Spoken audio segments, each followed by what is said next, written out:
رب اجعلني مقيم الصلاة ومن ذريتي ربنا وتقبل دعائي ربنا اغفر لي ولوالدي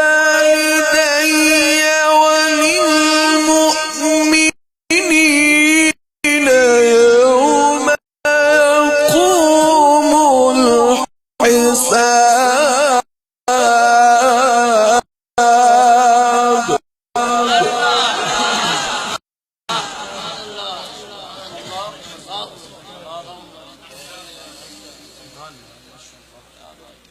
ربنا